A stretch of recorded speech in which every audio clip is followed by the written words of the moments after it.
Hi, this is Velvet. Welcome to another edition of This Day in Rock and Roll History.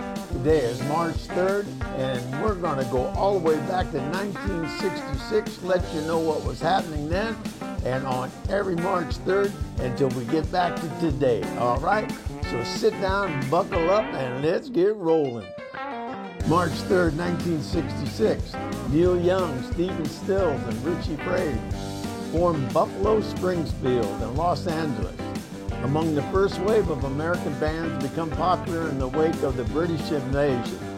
The group combined rock, folk, and country music into a sound all its own.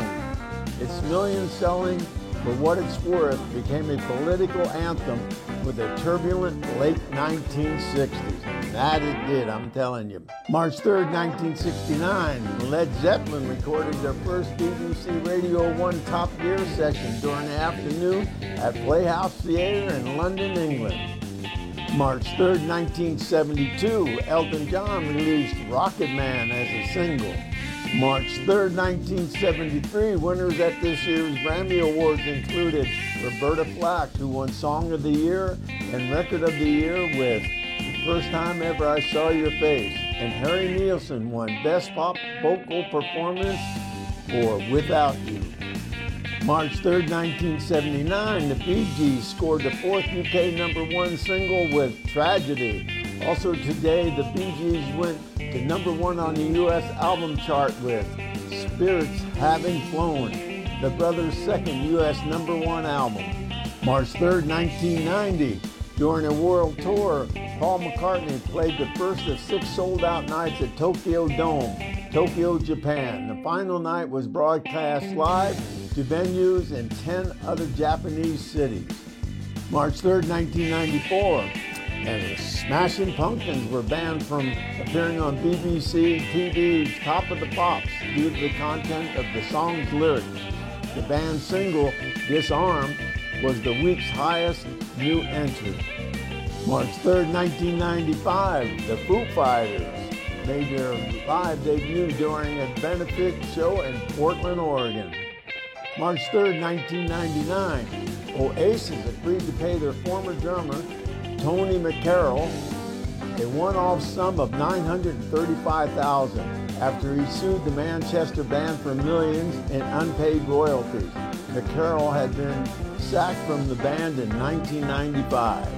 March 3rd, 2000, Tom Jones won the Best Male Artist at this year's Brit Awards.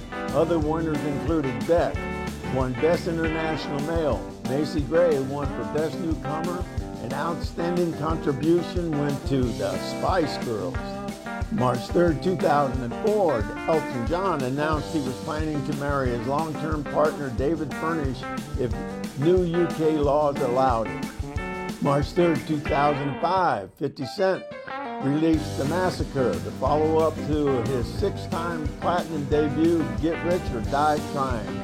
The album sold over 1 million copies in its first week, going 4 times platinum in 2 months. The success of the album gave 50 Cent 5 top 5 singles in 2005. Go on 50 Cent. March 3rd, 2017. American guitarist Jim Fuller from the Safaris died at age 69. The Safaris had a 1963 U.S. #2 and UK #3 single, Wipeout. Fuller was known as the godfather of surf music. All right, that's what was happening on March 3rd in rock and roll history.